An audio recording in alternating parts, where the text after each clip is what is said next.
Hello प्यारे बच्चों, फिर से स्वागत है आपका अपने सक्सेस बनता मैथ क्लासेस में। बच्चों, आज से हम सब लोगों की डिमांड पर स्टार्ट करने वाले हैं अवकलन, क्योंकि हम समाकलन पढ़ा चुके उसके बाद अवकलन स्टार्ट कर रहे हैं। इसलिए सबसे यही कहना, जिसने अगर नहीं पढ़ा है, अभी समाकलन नहीं पढ़ा है, कोई बात नहीं, अवकलन पढ़ ले, उसके बाद समाकलन पढ़ ले। या समाकलन पढ़ चुका है, अवकलन में कोई भी अगर समस्या परेशानी है, कोई मतलब समझ में कम आ रहा है, तो इसलिए आप हमारा अवकलन का इससे अवकलन की सीरीज को पढ़ें, ताकि आप समाकलन भी और बेहतर कर सकें और अवकलन को भी अच्छे बना सकें।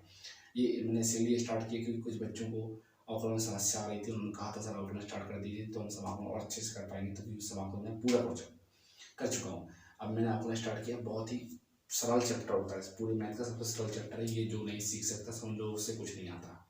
मुझे ऐसे नहीं बोलना चाहिए, लेकिन फिर भी क्योंकि ये हर कोई सीख लेता है आराम से, इतना सारा होता है, आप सीख लेंगे आराम से। बस थोड़ा ध्यान करना होता है, घर पर प्रैक्टिस करना होता है। बस घर पर सवाल नहीं लगाएंगे तो बिल्कुल नहीं सीख पाएंगे, चाहे आप कितने बड़े भी मठाधीश बन रहे हैं, तो आप बिल्कुल नहीं सीख सकते। इसलिए आप जरूर पढ़ें। देखिए देखिए हम देखते हैं अवकलन होता है क्या। अवकलन का काम होता है, अवकलन का काम होता है किसी भी चीज को, बड़ा हो तो उसको छोटा करना, किसी भी बड़ी चीज को छोटा करना अवकलन होता है। किसी भी बड़ी चीज, बड़े फलन को किसी के सापेक्ष करते हैं, इसमें किसी के सापेक्ष छोटा करना अवकलन कहलाता है, ऐसे बोल सकते हैं। हालांकि ये परिभाषा कोई ऑथेंटिक नहीं है, मतलब ये केवल समझने के लिए बस कि अवकलन ये होता है। अवकलन की परिभाषा बहुत बना सकते हैं, हमें केवल इतना पता होना चाहिए कि बस अवकलन छोटा करता है और समाकलन बड़ा करता है। और ये भी होता है कि अवकलन यदि किसी फलन का हम अवकलन कर देते हैं, उस अवकलन का हम समाकलन कर देते हैं, तो हमें वही फलन प्राप्त हो जाता है। ये जस्ट अपोजिट होती है। मैंने उस दिन बताया था जब मैंने समाकलन समझाया था। तो ये बात की बात है। अवकलन कितने प्रकार से कर सकते हैं, तो अवकलन को हम दो प्रकार से करते हैं। अवकलन दो प्रकार के होते हैं। कितने? दो प्रकार के होते हैं। एक सीधा निकालते हैं, x के सापेक्ष अवकलन कह सकते हैं, या अवकलज कह सकते हैं, कुछ भी, सब बात एक ही है। x के सापेक्ष अवकलन एक होता है प्रथम सिद्धांत से, x के सापेक्ष अवकलन। इसमें क्या होता है, इसमें कोई फलन मान लो fx हो गया, जब इसको लिखेंगे अवकलन करते हैं तो ddx ऑफ y बोलते हैं, या ये कह सकते हैं कि dy/dx। इसका मतलब है y का अवकलन कर रहे हैं x के सापेक्ष, जो नीचे होता है उसके हम सापेक्ष करते हैं। तो हम इसमें से करेंगे, इसमें किसका प्रयोग, इसमें लिमिट का प्रयोग होता है। जैसे limit x tends to 0 fx plus h minus fx plus h, ऐसा होता है इसका, इस तरह का ये होता है, ये लिमिट वाला। या बोल सकते हैं क्या कि fx बराबर या y बराबर बोल सकते हैं, कोई बड़ी बात नहीं है। इसका अवकलन कर लेते हैं तो f डैश निकलता है हमारे पास। इसे हम सॉल्व करते हैं तो क्या निकलता है, f डैश, और ये h टेंस टू 0 है। इस कारण कर सकते हैं। हालांकि इसकी आप फर्स्ट टाइम पढ़ेंगे, इसको फर्स्ट टाइम पढ़ेंगे, बस फर्स्ट टाइम बोल देते हैं, हम इसको पढ़ेंगे ये क्या होता है। देखिए सबसे पहले लिखते हैं, इसके बाद देखते हैं अवकलन को कैसे कैसे प्रदर्शित कर सकते हैं। तो अवकलन को प्रदर्शित करने का तरीका लिखते हैं।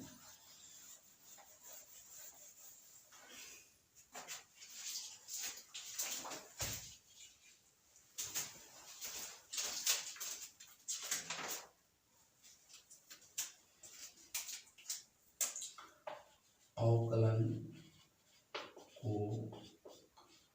प्रदर्शित करने के प्रकार। देखिए अवकलन को किस प्रकार से प्रदर्शित कर सकते हैं ये देखते हैं। अवकलन को हम ऐसे लिख सकते हैं, जैसे कोई फलन है y बराबर fx, तो कभी कभी अवकलन ऐसे लगा ddx और y भी बोल देते हैं। एफ डैश एक्स भी बोल देते हैं और बाई वन भी कह देते हैं, बाई वन भी कह देते हैं, और भी इसके मान है।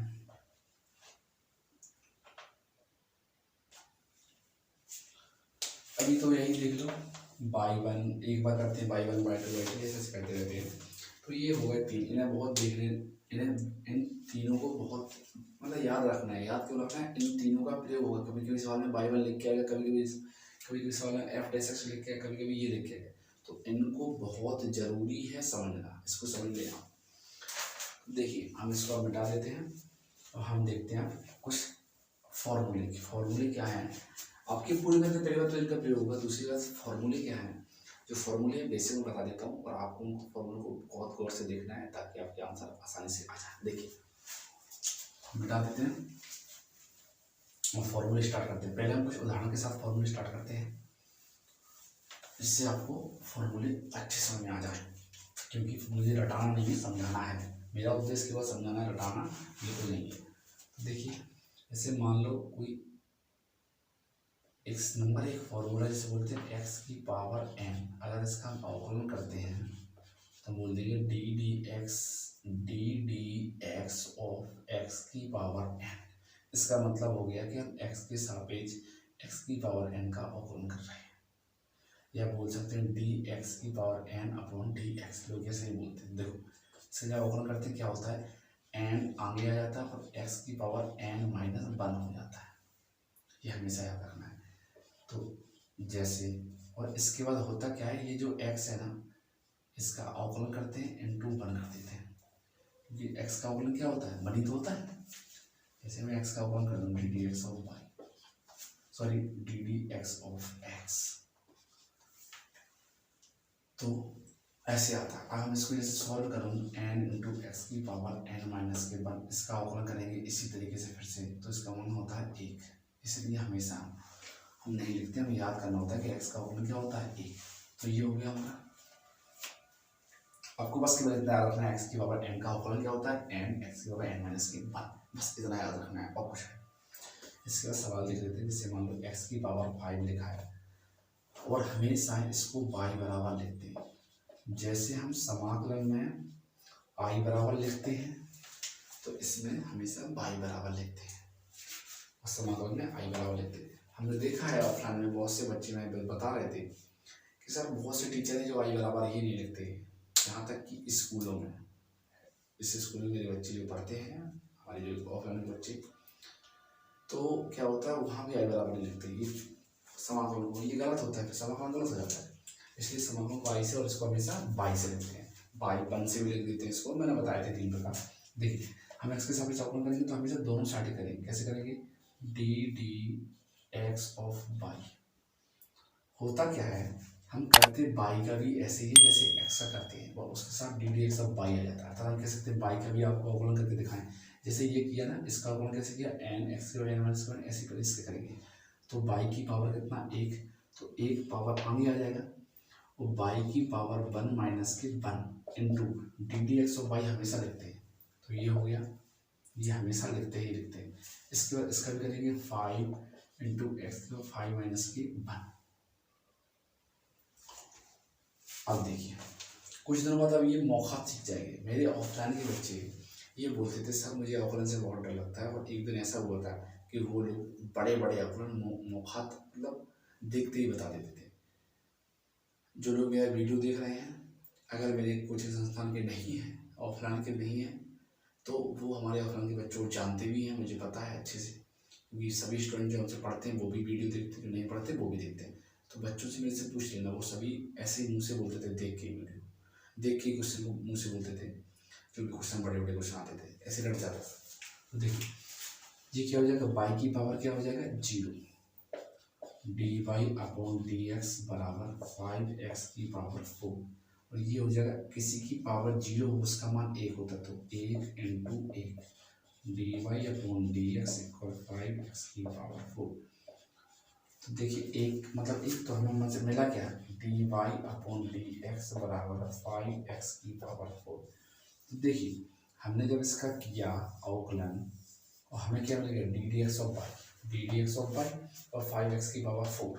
तो देखिए ये हमें क्या मिला, direct D D x y मिल गया, क्योंकि इसका एक होता है, एक ही तो होता है, इसलिए मुझे कुछ मिला नहीं। अगली बार से हम direct D D x Y करेंगे, ये सब नहीं करेंगे। हम आपसे बोलेंगे वाई का अवकलन, आप कहेंगे एक होता है इसलिए इसके साथ डी डी एक्स वाई हमेशा आता है, तो एक into d D x y और direct D D x y लिख देंगे, d Y upon D x. ऐसे अगर एक्स अकेला हो तो उसका अवकलन क्या होता है, उसका अवकलन होता है एक, पर उसके साथ डी डी एक्स वाई नहीं आता, अर्थात देखो इसमें कहीं डी डी एक्स वाई आ रहा नहीं आ रहा है, तो इस side D D x Y साथ में नहीं होता, क्योंकि इसमें एक्स के सापेक्ष कर रहे हैं, जिसके सापेक्ष करते हैं उसके साथ कभी नहीं आता, ये हमेशा याद रखना है। और जिसके बराबर फलन दिए गए इसके साथ हमेशा आएगा, ये याद रखने वाली चीज़ है। जैसे हम टी क्या करते थे वो मैंने बताया था, टी क्या करते डी डी टी आता था, डी डी एक्स बराबर डी एक्स बराबर डी टी करते थे, तो क्यों करते थे, टी बराबर एक फलन मानते थे, इसी वाई बराबर किसी फलन को मानते हैं, तो इसका करते हैं हम एक्स जैसा ही है, बस इसके डी डी एक्स और वाई एक साथ में आता है, इसके नहीं आता है। तो ये हो गया। अब एक और होता है जैसे डी डी एक्स और ई की पावर एक्स, तो इसका तो ई की पावर एक्स ही होता है। अब देखिए लेकिन इसका एग्जाम्पल देखते हैं, नंबर एक जो नंबर दो बहुत ही जरूरी है सब कुछ समझना। तो देखो कभी y बराबर ई की पावर 2x आ जाता है मान लो, तो देखो इसका हम डायरेक्ट लिख देंगे D D x of Y, इसका अवकलन करेंगे, देखो इसका अवकलन सेम ही होता है, अभी मैंने बताया, तो ये जो लिखा है इसको पूरा सेम लिख दो मैंने। अब इसके बाद बात आई क्या, यही समझने वाली चीज़ है, यहीं से अवकलन मैन होता है बस। देखिए मैंने ई की पावर एक्स का ई की पावर एक्स बताया, इसमें लिखा क्या है ई की पावर 2x, तो परिवर्तन किस में हुआ, पहले x था अब लिखा है 2x, तो 2x में परिवर्तन है। इन सवालों में जब जब परिवर्तन जिस चीज़ में है उसको पूरा अपने मन में x मान लिया करें बस।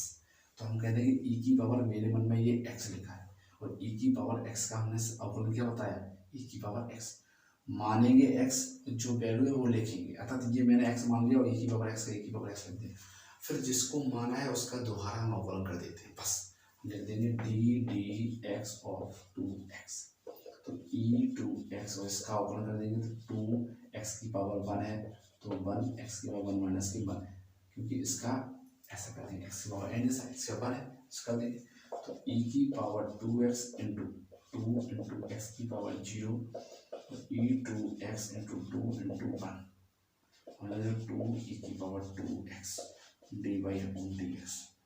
हम बोल सकते हैं कि x का अवकलन क्या निकला 1, तो हम आगे चल के याद रखेंगे हमेशा कि अकेला x है उसका अवकलन क्या होता है 1 होता है। ऐसे धीरे धीरे आपको सब समझ में आने लगेगा। तो ये देखिए इस प्रकार का होगा, जब जब भी कोई परिवर्तन आता है परिवर्तन देखना होता है, अगर x में थोड़ा भी परिवर्तन है किसी के तो उसको अपने मन में x मान लो, मान वही रखते रहो और लास्ट में उसका दोबारा से अवकलन। तो ये हो गए 2